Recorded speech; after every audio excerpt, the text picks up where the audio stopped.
সকলোৰে গাহৰি মাংস লৈ আহিছে। গাহৰি মাংস আৰু এইটো কি গৰুৱা মদ, ভাত পানী। এইজন ডাঙৰ এইজনৰ ঘৰত বনাই আনিছে। ঠিক আছে, এতিয়া সকলোৱে মিলি খাব লাগিব। এয়া গৰুৱা মদত জলকীয়া দি আনিছে যে।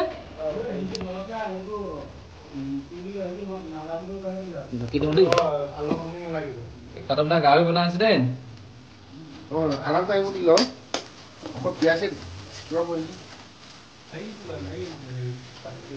কি লাগে চন্দ?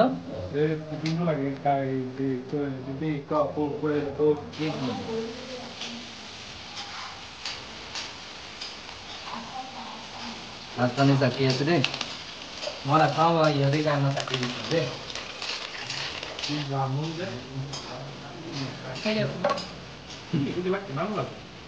হৈ যাব।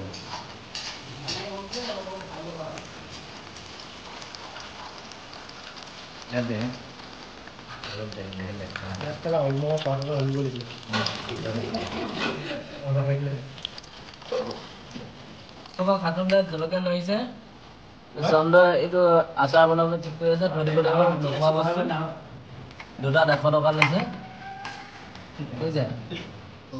এইটো আমাৰ খাটুম দাই তিল গাহৰি বনালে, চব কিমান ধুনীয়া হৈছে। চন্দ্ৰ খাই কিমান ভাল পাইছে দেই। বাপৰে বাপ, এইকেইটা আমাৰ ৰাক্ষসকেইটাক আনি দি দিছো, দেখিছেনে কেনেকে গাহৰি খোৱাবলৈ খাই আছে।